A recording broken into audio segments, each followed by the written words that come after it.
For the week ahead, we challenge you to consider the tech stewardship behavior of take responsibility, which is about anticipating, monitoring, and managing the complex impacts of technology. Impacts include both the direct and immediate ones that are typically considered with tech development, and the indirect impacts across the entire lifecycle of technology that tech stewardship requires us to consider. What do we mean by complex in this context?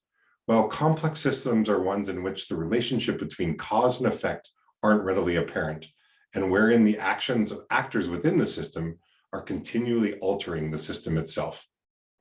If you're interested in learning more about complex systems, you can check out David Snowden's work, where he contrasts simple, complicated, complex, and chaotic systems.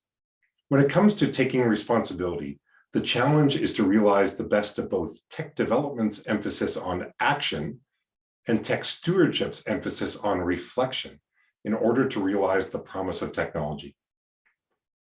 When we emphasize action, a focus on direct and immediate impacts can allow us to move quickly to fulfill our purpose.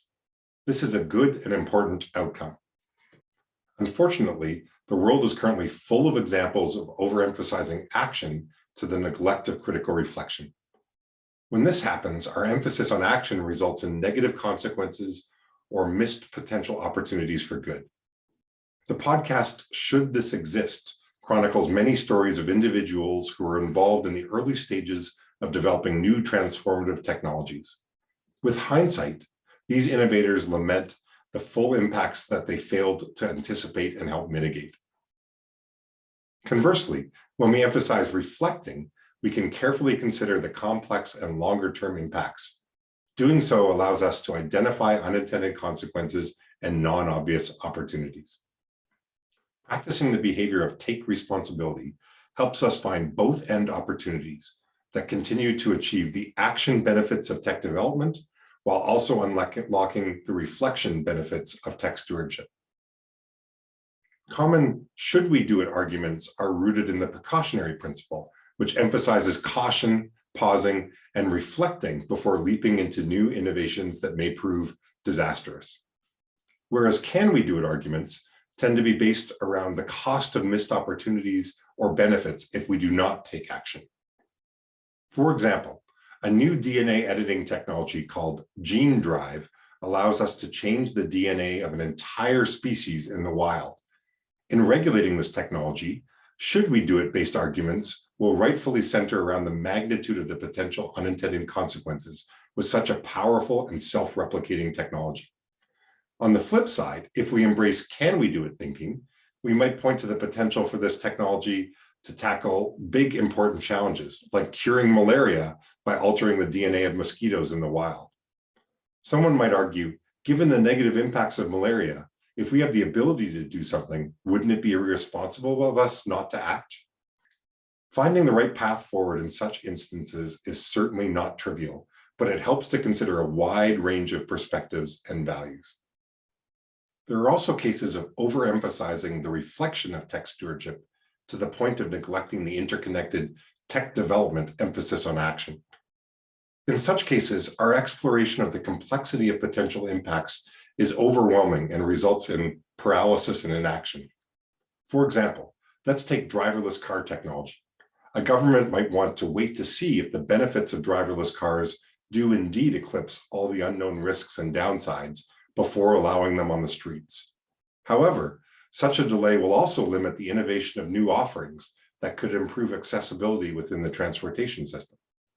In addition to the overarching action and reflection value tension, here are a few stretch questions that can help you to explore specific tensions that often arise when we take responsibility.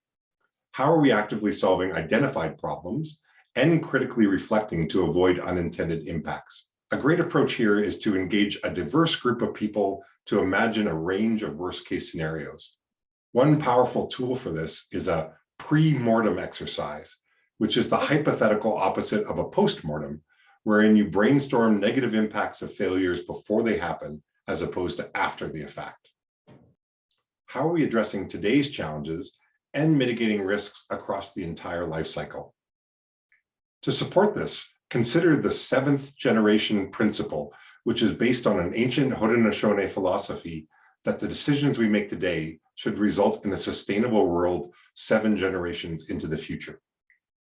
How are we planning to prevent undesirable impacts and adapting to unforeseen outcomes? To achieve this, it can help to consider what sensing and feedback mechanisms you have in place and how well equipped you are to respond to a range of disruptions. How are we taking responsibility for our own actions and encouraging and supporting others to take responsibility? A powerful tool for this is systems mapping, which helps you to identify stakeholders and the relationships between them. The tool is especially useful for fostering shared responsibility if the mapping process is done by representatives of all the relevant stakeholders. Now that you've grounded yourself with this video, we will share some anecdotes from practicing tech stewards about taking responsibility, which we share to help inspire you. After the video, spend a few minutes to set your intentions for the week ahead around how you will be on the lookout for opportunities to take responsibility. Remember, the goal is to find one simple story about an opportunity to take responsibility to share by the end of the week. All right, good luck.